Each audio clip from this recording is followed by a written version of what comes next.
মুর্শিদাবাদ ইতিহাসের এক প্রাচীন খনি। শহরের ভগ্নপ্রায় পুরাতন বাড়ি আর তাতে খসে পড়া ইট আজও বিস্মৃতির অতলে তলিয়ে থাকা ইতিহাসের সন্ধান দেয়। হয়তো এখনও অনেক ইতিহাস লুকিয়ে আছে যার সন্ধান আমরা আজও পাইনি।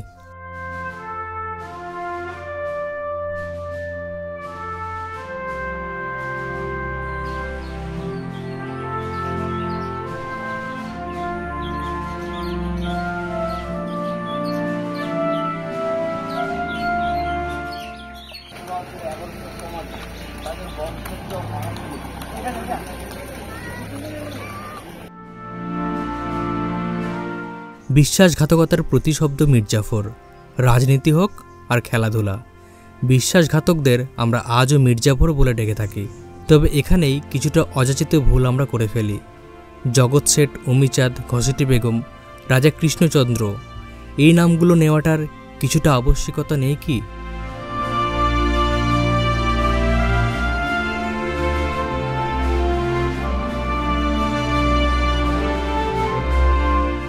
মির্জাফর ছিলেন পলাশির যুদ্ধের প্রধান সেনাপতি এবং প্রধান বিশ্বাসঘাতক।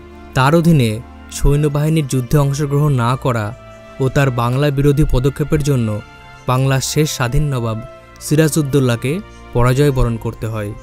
ইতিহাসের সেই ঘৃণিত ব্যক্তি মির্জাফর 1757 সালে ইংরেজদের সঙ্গে গোপন চুক্তি করে বাংলার শেষ স্বাধীন নবাব সিরাজউদ্দৌলাকে হত্যা করে ক্ষমতায় আসেন। আর তার মৃত্যুর পর 3 স্ত্রী ও 1100 বংশধরকে মুর্শিদাবাদের জাফরাবাদে কবর দেয়া হয়। আর আজ আমরা তারই কবরস্থান ঘুরে দেখব।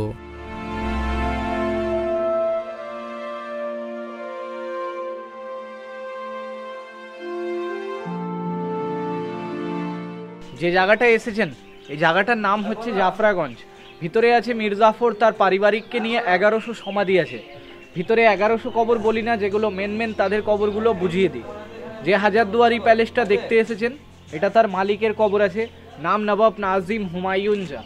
হুমায়ুন শাহ ছিলেন মির্জাফরের 5ম বংশধর। ইনি বানিয়েছিলেন হাজারদুয়ারি প্যালেসটা, যেটা দেখবেন তার মালিকের কবর। আসেন।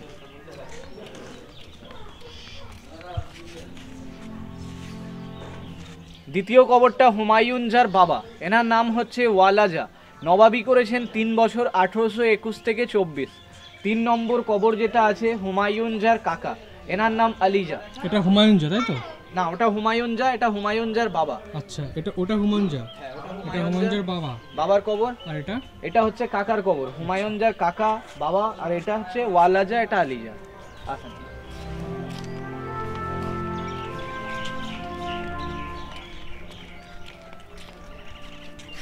হাজারদুয়ারির সামনে যে একটা সাদা বাড়ি দেখতে পাবেন ওটাকে ইমাম বাড়ি বলা হয়। মহরমের 10 দিন খোলা থাকে, বাদ বাকি দিনটা বন্ধ থাকে। ইনি বানিয়েছিলেন, এনার নাম হচ্ছে ফেরাদুন শাহ। এটা হুমায়ুন শাহর ছেলে ফেরাদুন শাহর কবর।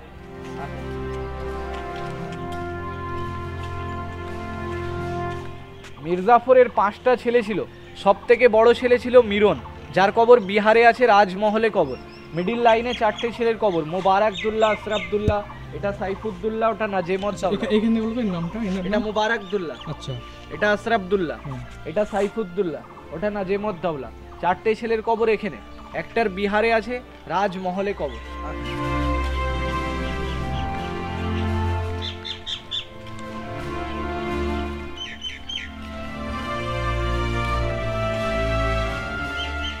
এটা হচ্ছে মির্জাফরের কবর, সামনে সাদা কবরটা।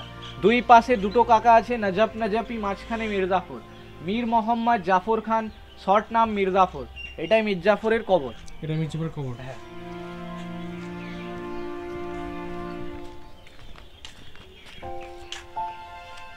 এটা মির্জাফরের বাবা, এনার নাম সৈয়দ আহমদ হুসেন নাজাফি। মির্জাফর মুর্শিদাবাদে 3টে বিয়ে করেছিলেন। প্রথম বউ শাহা খানম, দ্বিতীয় বউ বাব্বু বেগম। মুন্নি বেগমের কবরটা ওখানে আছে, যেটা যাবার সময় দেখাবো। এখানে 2টো বউয়ের কবর আছে, ওটা প্রথম বউয়ের কবর শাহা খানম, এটা দ্বিতীয় বউ বাব্বু বেগম। এখানে যে 2টো ছোট কবরগুলো আছে এগুলো পায়রার কবর। একটার নাম পান্নালাল, একটা নাম হীরালাল। 300 বছর আগে কোনো ডাক পিয়ন ছিল না, এরাই চিঠি নিয়ে আসা যাওয়া করতেন। এদিকটায় যত কবরগুলো আছে এগুলো সব মির্জাফরের বংশধরদের কবর আছে। আর ঘেরা কবর যত দেখতে পাচ্ছেন মহিলাদের কবর। এরা মহিলা বলে এদের কবরগুলোকে ঘিরে রাখা হয় বোরখার মধ্যে। আর যত খোলা কবরগুলো আছে সেগুলো পুরুষদের কবর, ছেলেদের কবরগুলো খোলা। মানে এখানে কতজনের কবর আছে মোট টোটাল? এখানে 1100-1100 বেশি আছে কবর, 1100 বলা হয় তাই। সবই মির্জাফর বংশ, মির্জাফর সব বংশধর, সব মির্জাফরের রিলেটিভের। হ্যাঁ। তো এগুলো কি মারা হয়েছে, কি কেউ মেরেছে, একজনই মেরেছে? না, কেউ মারেনি, এগুলো সব পরস্পর বয়স হয়ে গেছিল তারপরে মারা। হ্যাঁ, এমনি এমনি মারা যান। আচ্ছা। এর ভিতরে যে কবরটা আছে না, এটা মুন্নি বেগমের কবর আছে, মির্জাফরের 3 নম্বর বউ। আগে বাইজি ছিলেন, নাচ গান করতেন। তখনকার দিনে ব্রিটিশ সরকারকে 90 লক্ষ টাকা এই মুন্নি বেগম দান করেছিলেন স্কুল আর মসজিদ বানানোর জন্য। এনারই টাকার ইন্টারেস্টে স্কুল আর মসজিদটা দেখতে পাবেন। যাবার সময় বলবেন আপনাদের গাড়িওয়ালাকে, ও দেখিয়ে দেবে। এনারই টাকার ইন্টারেস্টে স্কুল।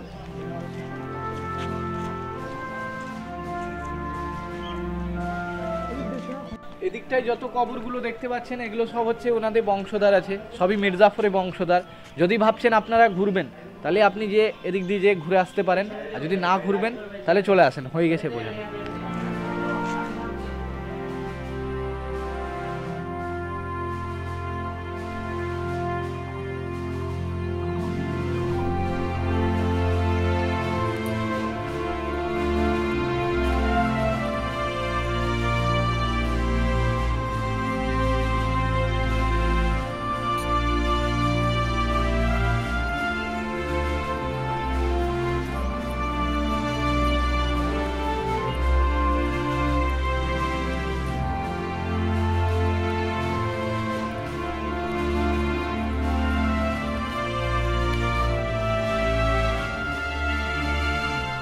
কবর আর কবর, চারিদিকে শুধু মির্জাফর ও তার বংশধরদের কবর আমরা দেখতে পাচ্ছি।